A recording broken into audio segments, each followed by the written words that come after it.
이 사업에선 정말 중요한 부분이 바로 이 상담이라고 저는 생각을 하고 있습니다. 상담을 많이 해보신 분일수록 또 상담을 잘하게 되는 결과를 나타내더라고요.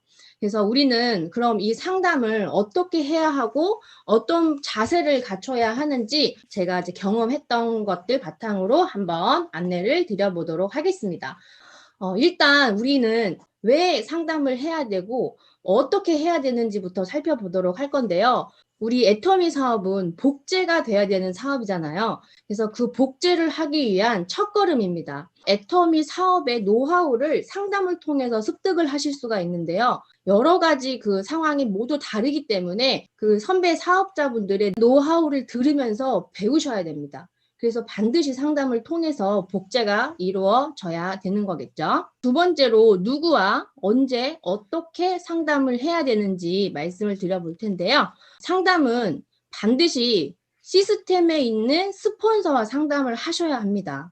이게 같은 라인에 있다고 모두 똑같은 스폰서가 아니죠. 시스템에 합류하고 있는 스폰서와 상담을 하셔야 하는데요. 스폰서가 보였다가 안 보였다가 하는 스폰서를 절대로 복제하시면 안 됩니다. 그러면 내 라인에 있는 파트너는 똑같은 형태의 보였다가 안 보였다가 하는 파트너로 복제가 되는데 그렇게 되면 결국에는 일을 끝낼 수 없이 계속 혼자서 일을 할 수밖에 없는 구조로 되는 것이죠. 그리고 요건 주의사항인데 형제 라인에게 상담을 하시면 안 됩니다. 요즘에는 SNS로 모든 정보가 공개가 되어 있기 때문에 타 라인의 정보와 이런 방법들이 굉장히 좋아 보일 수가 있거든요. 그래도 형제 라인에게 상담을 요청하거나 개인적으로 메시지를 전달하셔서 상담을 받으시면은 조금 위험합니다. 이게 왜 그러냐면 그 상대방의 라인이 굉장히 좋아 보여요. 원래 남의 떡이 좀 커 보이잖아요. 그러면 내 라인과 자꾸 비교를 하게 되고 스폰서에 대한 불평이 생기게 됩니다. 그러면 타 라인의 사업 노하우를 보고 배우기 위해서의 처음에는 그런 좋은 목적이지만 이게 불평이 쌓이다 보면 저 라인으로 가고 싶다 이런 마음을 갖게 되기 때문에 애초에 그런 일을 조금 하시면 위험한 행동입니다. 근데 정말 저 라인에서 너무너무 배우고 싶다면 반드시 그 상위 스폰서와 함께 동행을 해서 하는 거는 저는 괜찮다라고 생각을 합니다. 그래서 상담을 통해서 함께 참여하셔야 하고요. 이게 또 반대로 리더 위치에 있는 직급자가 이제 막 시작하는 타 라인의 사업자에게 개별적으로 연락을 해서 도움을 준다거나 대화를 시도를 하면 될까요? 안 될까요? 당연히 안 되겠죠. 이거는 그 상위 직급자가 몰라서 하는 행동은 저는 아니라고 생각을 합니다. 반드시 건전한 사업 환경을 위해서라면 서로 지켜야 될 에티켓이라고 저는 생각을 합니다. 그리고 상담은 언제 해야 되냐면요. 명단 작성을 한 이후에 상담을 하시면 좋습니다. 소비자를 만나러 가기 전에 연락을 또 하기 전에 상담을 받는 것이 좋습니다. 간혹 가다가 문제가 발생된 경우에 그 다음에 상담 요청하시는 경우가 종종 있는데요. 이럴 경우에는 이미 관계가 다 틀어진 상태에서 상담을 받으면 관계 회복이 굉장히 어려워지는 경우가 많이 있어요. 그래서 이미 사건이 일어나기 전에 상담을 먼저 하시고 사람을 만나거나 대화를 시도하시면요. 훨씬 더 좋은 결과를 만들어낼 수 있기 때문에 반드시 만나기 전이나 명단을 작성한 이후에 즉시 상담을 하시는 것이 가장 좋습니다. 그리고 상담은 문자보다는 전화나 아니면 우리 또 이제 줌을 통해서 얼굴 보면서 이야기할 수 있잖아요. 그래서 줌을 통해서 하신다거나 가장 좋은 건 만나서 얼굴 보시면서 상담을 하시는 게 가장 좋습니다. 그리고 상담을 하실 때는요. 준비물이 있는데요. 그냥 가볍게 가지 마시고 명단을 꼭 가지고 가시거나 그 계보도를 같이 보시면서 상담을 하시면 굉장히 좋거든요. 그리고 상담을 할 때는 여러분의 사람을 가지고 같이 상담을 하기 때문에 반드시 필기도구를 지참하셔서 적어가시면서 상담을 하시는 게 가장 좋습니다. 제가 상담을 많이 이제 하면서 조금 힘들었던 부분이 뭐였냐면 말씀하시는 파트너 사장님들은 이 상황 저 상황 말씀을 많이 해주세요. 근데 주어가 굉장히 이제 등장인물이 굉장히 많다 보니까 이분을 얘기하시다가 저분을 얘기하시고 저분을 얘기하시다가 이분을 얘기하시는데 저는 굉장히 주어가 누군지 엄청 헷갈리더라고요. 그래서 한 분 이야기 끝나면 다른 분, 다른 분 이야기 끝나면 그 다음 분 이렇게 얘기를 하시면은 조금 상담이 수월하게 진행이 될 수 있을 것 같습니다. 자, 그렇다면 이렇게만 되면 상담에 문제가 없는데 우리가 실제로 사업을 하다 보면 굉장히 상담이 잘 안 되는 경우가 많고 상담을 해야 되는데도 많이 못하는 경우가 발생이 됩니다. 그렇다면 왜 그런지 한번 살펴볼 건데요. 다양한 사람이 모여있기 때문에 그 다양한 분들 중에서 상담이 잘 안 되는 유형을 생각을 해봤어요. 근데 어떤 분들이 상담이 잘 안 되시냐면 이렇게 한 5가지 정도로 추려봤거든요. 자, 첫 번째로는 자아가 너무 강하신 분들이 상담이 조금 어렵습니다. 이런 분들은 본인의 말이 굉장히 옳아요. 그래서 다른 사람의 말을 듣기도 싫고 인정하기도 싫은 경우가 있습니다. 이런 분들의 특징이 뭐냐면 항상 그 말 끝에 습관성으로 아니, 그게 아니고 이런 말을 항상 하시더라고요. 모든 말에 다 아니, 그게 아니고를 자꾸 이렇게 반복적으로 하신다. 내가 그런 사람인 것 같다라고 조금씩 이제 생각이 드신다면 이 말을 조금 안 해보려고 노력을 해보시면 상담이 조금 더 수월하게 이루어질 수 있을 것 같습니다. 그리고 두 번째는 스폰서에 대한 믿음이 부족한 경우입니다. 자신에게 이게 도움이 되겠나? 저 사람이 나에게 도움을 줄 수 있나? 이런 의심을 하고 있기 때문에 믿을 수가 없는 거죠. 저는 특히 나이가 30대에 애터미를 시작을 했기 때문에 이미 제 파트너 사장님들은 저보다 다 나이가 많으셨어요. 그렇기 때문에 제가 초창기에 사업을 하면서 굉장히 이 부분이 조금 어려움이 있었습니다. 처음에 시작하니까 누구나 다 능력과 실력이 부족하죠. 거기다 나이까지 어렸기 때문에 저에 대한 믿음이 굉장히 없으셔서 저에게 상담을 주로 요청을 많이 안 하셨고 그런 상황이 많이 발생이 되지 않았습니다. 그래서 저는 나이를 제가 뭐 올려서 먹을 수는 없잖아요. 그래서 실력과 능력을 갖춰야겠다 하면서 열심히 좀 노력을 했던 케이스였습니다.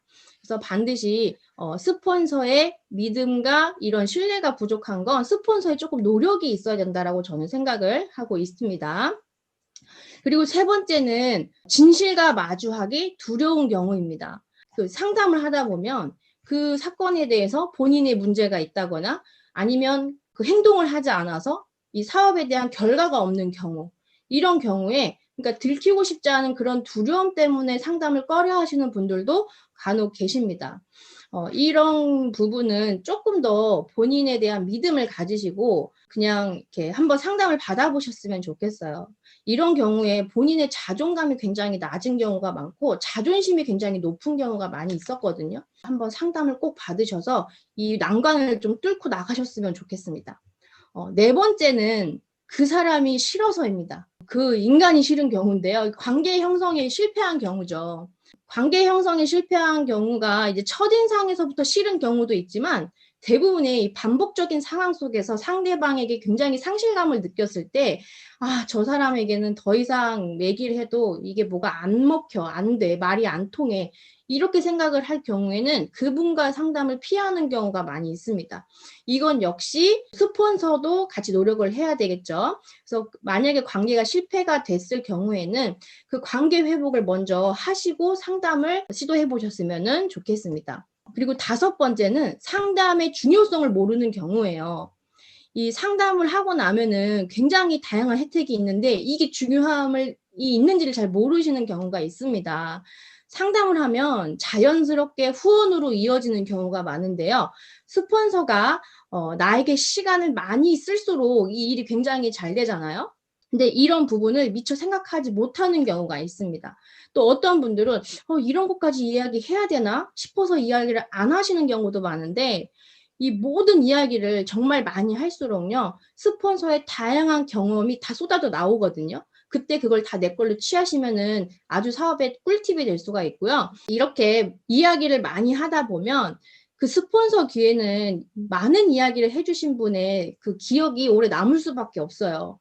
저 같은 경우에도 스폰서는 한 분이지만 파트너는 굉장히 여러 분이 되잖아요. 그러면 그 많은 분들 중에서 저에게 가장 많은 정보를 전달해 주신 분이 머릿속에 가장 기억에 남고 그분을 어떻게 도와줄지 고민을 하게 되더라고요. 이거는 저의 생각뿐만이 아니고 제 스폰서도 저와 같은 생각을 하고 있는 부분이거든요. 그래서 저도 이걸 알고 있기 때문에 모든 일들을 스폰서와 항상 이야기를 나누고 그렇게 하면서 또 사업의 노하우와 방법을 배우고 있습니다. 그리고 이제 상담을 하실 때는 어떤 자세로 우리가 상담을 임해야 되는지 한번 살펴볼게요. 먼저 파트너분의 자세를 살펴볼 건데요. 우리 상담을 할 때도 지켜야 할 에티켓이 있습니다. 스폰서는 항상 파트너 사장님께서 잘 되시기만을 기도하시는 분들이시거든요. 근데 스폰서도 사람이잖아요. 신이 절대 아니기 때문에 실수를 할 수 있어요. 그래서 그런 부분들을 조금 너그러운 마음으로 한번 양해를 해주시면서 같이 상담을 받아보시면 좋을 것 같습니다. 그래서 첫 번째로는 그 스폰서를 믿으시고 열린 마음으로 신뢰를 갖고 상담에 임해보시면 좋을 것 같습니다.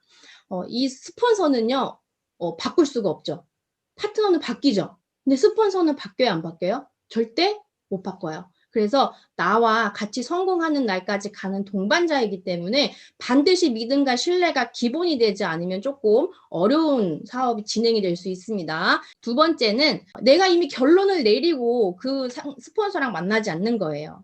내가 먼저 답을 내리고 상담을 받게 되면 이미 결론은 나 있기 때문에 스폰서가 무슨 말씀을 드려도요, 스폰서의 말이 맞지 않고 되지 않는 이유만 찾다가 시간을 다 보내버리는 경우가 있어요. 그래서 반드시 내 생각은 잠깐만 내려놓고 좀 귀를 기울여서 생각을 조금 다양한 방법으로 들어보셔도 좋을 것 같습니다. 세 번째도 비슷한 내용인데요. 내가 생각에 머리가 가득 차 있으면 스폰서 얘기는 잔소리밖에 되지 않아요. 그래서 상대방 이야기가 잘 들려야지 내 파트너에게 배운 걸 복제할 수가 있잖아요. 그래서 반드시 파트너를 위해서라도 귀를 활짝 여시고 내 생각을 버리고 배우는 자세로 한번 들어보시면 좋을 것 같습니다. 그 스폰서 분들도 결코 자기만의 생각을 가지고 그 자리에 간 것이 아니에요. 본인의 생각을 많이 버렸기 때문에 그 위치에 가신 거거든요. 그래서 많은 것을 받아들인 것만큼 많은 사람들이 나에게 다가온다라고 생각을 해주시면 좋을 것 같습니다. 자, 그리고 네 번째는 시간 약속을 지키는 거예요. 이게 신뢰의 첫걸음이기도 한데요. 내가 시간 약속을 이때 상담을 하기로 했으면 반드시 그 약속을 꼭 지키셔야 되는 거죠. 정말 불가피한 사정이 있거나 무슨 갑자기 사고가 났다면 어쩔 수 없지만 이게 나의 뭐 게으름이라든지 아니면 마음이 좀 변해서라든지 이런 경우에는 상담을 취소하시면 절대 안 되시겠죠. 그리고 만약에 조금 더 늦어질 것 같으면 미리 소통을 하시는 게 좋아요. 5분 전에 막 못하겠다고 하시면 안 되고 당일날 연락이 안 되는 경우가 있어요. 정말 환장합니다. 그럴 때는. 그래서 그렇게 약속, 이 시간을 반드시 꼭 지키셔서 같이 큰일 하는 데는 신뢰가 정말 기본이 돼야 되는데 이 약속 시간을 잘 안 지키는 것만으로도 큰일을 같이 할 수 없는 상황이 되는 경우도 발생을 하기 때문에 반드시 약속 시간 꼭 지켜주시길 바랍니다. 그리고 마지막으로 다섯 번째, 일이 잘 될 때는요, 상담을 더 많이 하시고 더 자주 하셔야 돼요. 이게 사람이 일이 잘 되면 나 이제 끝났다. 이제 이렇게만 하면 되겠구나. 그동안 배운 거 그대로 하면 되겠어 하고 상담 안 받으시는 분들도 간혹 계시는데 이럴 때일수록 더 자주 받으셔야 되는 게 뭐냐면 원래 일이 잘 될 때는 사람이 많이 모이기 때문에 더 시끄러워요. 그래서 더 많은 사건과 사고가 발생을 하거든요. 그걸 그냥 묵인하면 안 되고요. 반드시 그 일을 해결해 가시면서 이 조직을 활성화시키셔야지 이거 그냥 알아서 되겠거니 하고 덮어두시면요. 그것 때문에 라인이 그동안 고생한 게 망가질 수가 있습니다. 그래서 반드시 일이 잘 될 때 더 자주 받으시기를 바랍니다. 스폰서의 상담을 받으시는 이 파트너 사장님들께서는 정말 배우는 자세로 아까 말씀드렸지만 경청하셔서 그걸 그대로 내 파트너 사장님에게 복제할 수 있도록 기록하시고 또 내가 스스로 그 똑같이 말을 해볼 수 있도록 한번 연습을 해보셔도 굉장히 좋을 것 같습니다. 자, 그럼 스폰서 분들은 어떻게 해야 될까요? 스폰서 분들은요. 첫 번째로 경청하는 자세가 필요합니다. 파트너의 과거의 잘못, 실수 이런 것들 분명히 사람이라면 합니다. 초기에는. 그럼 그런 거를 파헤쳐가지고 그걸 선입견을 가지고 상담하시면 안 됩니다. 그렇게 돼버리면 파트너의 이야기가요, 가능성으로 들리는 게 아니고, 저 사람이 저래서 또 문제가 되네. 이렇게 오해를 해버리게 되면 앞으로 일을 또 진행할 수가 없게 되거든요. 그래서 과거는 잠시 잊고, 지금 일어나는 그 상황 속에서 그분의 장점과 가능성을 끌어내는 작업을 좀 해주시면은 좋을 것 같습니다. 그 장점이 막 이렇게 드러나지 않으신 분들도 그 하시는 이야기 속에서 잘 들으시고 찾아내 주시면 참 좋을 것 같습니다. 두 번째는 제대로 된 방법을 제시해 주시고 방향과 그 전략을 제시해 주시는 겁니다. 우리가 상담을 하다 보면 해결해야 될 부분들이 여러 가지가 발생하게 돼요. 해결할 수 있는 부분은 해결하시면 좋은데 이게 본인의 판단으로 조금 해결하기 어려운 문제들도 발생을 하게 되거든요. 그럴 때는 단독으로 판단하지 마시고 반드시 스폰서와 연결을 하셔서 해결을 하시면 좋을 것 같습니다. 이게 그분의 문제를 해결하지 못한다고 이게 신뢰를 잃는 게 아니거든요. 오히려 잘못된 방향을 제시해버리면 관계가 깨져버릴 수 있기 때문에 이 부분은 우리 스폰서와 같이 한번 얘기를 해보면 좋을 부분인 것 같아요 라고 하면서 다음 상담으로 좀 이어질 수 있도록 문제를 해결해 보시면 좋을 것 같습니다. 자, 그리고 세 번째는요, 동기부여를 하는 것입니다. 칭찬도 많이 해주시고요. 그리고 피드백도 많이 해주셔야 돼요. 어떤 분들은 피드백을 약간 지적이라고 생각하시는 분들이 계시는데 지적이 아니고 그분에게 조금 더 좋은 방법을 제시하는 거거든요. 반드시 칭찬, 피드백, 칭찬으로 이제 순서가 좀 가면은 좋고요. 이걸 뒤집어 가지고 피드백, 칭찬, 피드백 이렇게 끝나버리면 또 그 받아들이는 분의 입장에서 또 잔소리로 들리거든요. 그러니까 반드시 칭찬, 피드백, 칭찬 순으로 이야기를 진행을 해주시면 좋을 것 같고요. 그리고 또 힘이 되는 말, 이런 용기를 북돋는 말, 이런 부분들을 반드시 첨가하셔가지고 이야기를 해주시면 좋겠습니다. 그리고 가장 중요한 게 표정 관리거든요. 표정을 밝게 항상 유지해주시고, 뭐 심각한 얘기할 때 밝을 필요는 없지만, 조금 용기를 주거나 이렇게 힘을 주실 때는 이게 은은한 미소를 한번 탑재를 하시고 같이 상담을 해주셔도 좋을 것 같습니다. 이 사람이 말로만 의사 표현을 하는 게 아니더라고요. 사람은요, 눈으로도 의사 표현을 해요. 그래서 눈빛 연기를 잘 해주셔야 돼요. 스폰서 사장님들 상담하실 때 따뜻한 눈빛을 발사를 많이 해주시기를 부탁드리겠습니다. 자, 그리고 네 번째는 부정적인 내용에 동조를 하면 안 돼요. 공감은 해야 되죠. 공감을 하되 그 내용을 화두 삼아서 같이 막 얘기를 하시면 절대로 안 됩니다. 그건 진짜 큰일 날 일이에요. 애터미를 하다 보면 그런 속상한 일이 발생할 수 있잖아요. 그러면 어떤 파트너가 걔 때문에 막 걔가 또 그랬어 이러면서 얘기할 수 있어요. 그럴 때 같이 욕하는 게 아니고 그 파트너의 속상한 마음만 알아주시면 좋을 것 같아요. 네, 속상하셨겠어요. 정말 왜 그러셨을까요? 이렇게 이 정도만 하면 되는데, 걔 또 그랬어요? 진짜 내 그럴 줄 알았어. 이거는 동조하는 거죠. 이렇게 하시면 절대 안 되십니다. 그리고 어떤 분은 또 부정적인 얘기 하지 말라고 하시니까 또 훈계하시는 분들이 계세요. 사장님 왜 부정적인 얘기 하세요? 이런 거 안 됩니다. 예, 부정적인 이야기를 훈계하지 마시고 그냥 공감만 해주시고 또 좋은 방향을 좀 제시해주는 방향으로 가면 어떨까 싶습니다. 다섯 번째는 평소에 내가 편안한 스폰서의 이미지를 만들어 가시면 참 좋을 것 같아요. 나와 대화하고 싶고 그리고 나를 자꾸 찾고 싶고 이렇게 되려면요. 이렇게 능력도 좀 갖추셔야 되고요. 인품도 갖추셔야 되거든요. 진심으로 상대방을 좋아해 준다면 상대방도 다 저는 이심점심이라고 알게 될 거라고 생각을 해요. 우리 자녀가 있으신 분들은 우리 자녀분들에게 어떤 부모이시고 싶으세요? 다 이렇게 생각하는 이미지가 있으시죠. 그런 이미지를 나의 파트너에게 보여주기만 하면 전 된다고 생각을 합니다. 우리 아이들을 혼내죠. 잘못될 때는 꾸지람도 해요. 근데 그 애들은 항상 부모를 찾아요. 자신을 사랑하고 있다는 걸 알고 있기 때문이거든요. 그래서 파트너 사장님들도 스폰서가 나를 사랑하고 있구나라는 걸 알면은 어떤 말을 하더라도 그 믿음과 신뢰가 절대로 깨지지 않는다고 저는 생각을 하고 있습니다. 그리고 여섯 번째로는 24시 편의점처럼 언제든지 또 편안하게 누구라도 소통할 수 있게끔 나를 열어두는 거예요. 예를 들면 우리 스폰서는 9시에 주무셔요. 그러면 9시에 주무시고 내가 여유 있는 시간이 10시인데 주무시겠네. 내일 얘기해야겠다 하면 또 까먹고 그냥 지나가고 또 까먹고 그냥 지나가고 이런 경우가 반복되면 결국엔 소통을 못 하거든요. 이 스폰서 분들은 조금 힘드시겠지만 가장 늦게 자고 가장 먼저 일어나셔야겠다는 마음을 먹으셨으면 좋겠어요. 그리고 항상 핸드폰은 켜두시고 잠수 타지 마세요. 이 잠수 타면 정말 너무너무 힘듭니다. 파트너분들. 그래서 잠수 타지 마시고 그리고 또 나와 다른 성향에 있는 사람이라고 이렇게 가리거나 그러지 않으셨으면 좋겠어요. 제가 사업을 하면서 애터미를 처음 만나서 이 사업을 하다 보니까 정말 다양한 분들을 만나게 되더라고요. 근데 제가 그동안 만났던 사람의 그 부류는 저랑 비슷한 부류였어요. 그냥 또래의 젊은 여자.